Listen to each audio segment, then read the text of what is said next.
attempting to figure out that if following the American Revolution, the role of women in the United States changed and they were given far more legal, political, and social rights than women in other countries is true or not.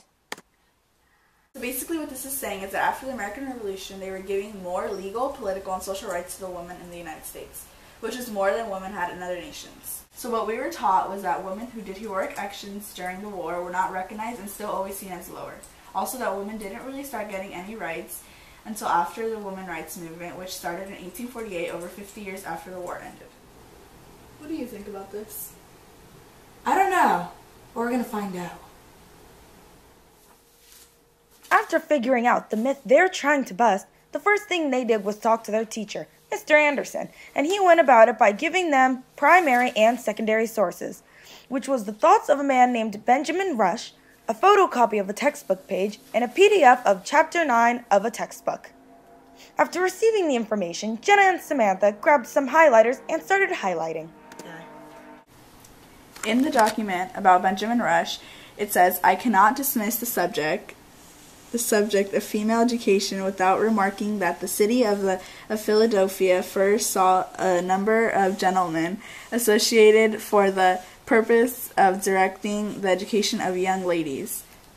It also says, "The attempt to establish this new mode of education for young ladies was an experiment, and the success of it hath answered our expectations." This is the first time we see men want to give education to young ladies. It shows that there is a social and legal change taking place because women were typically not allowed to attend school, and the fact that men began to help and accept it showed an equitable change. This is also evidence that women were having changes because in allowing women to attend school and using the word successful to describe it shows a change in the views of men considering a man who wrote this. But if you take a look at this photocopy from a textbook that's about women after the American Revolution, it says that men did depend on the active support of women, and women actually fought in the battles too. But then here it says women remained in a second-class status, meaning that they were not moving up. And also, it says in the Declaration of Independence that all men are created equal, emphasis on the men. That doesn't include women. Ooh, but if you take a look at a PDF from a textbook, there were women's rights as well. It says the idea of Republican motherhood thus took root, elevating women to a newly prestigious role as the special keepers of their nation's conscience. And it also brings up the educational opportunities again by saying they expanded. Ooh, then right here, it says Republican women now bore crucial responsibility for the survival of the nation. They sure make women sound important here. From this evidence, it shows that they are gaining political rights as well.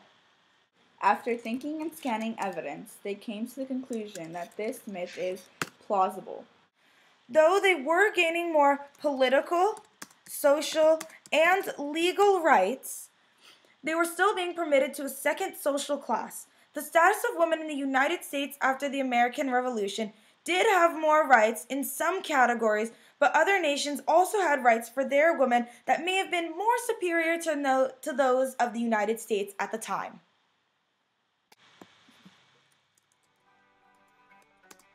Thank you.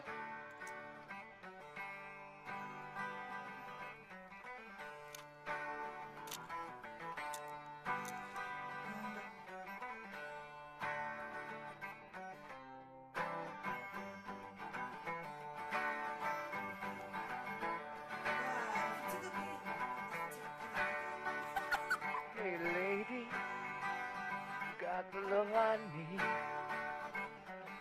Baby, more than enough.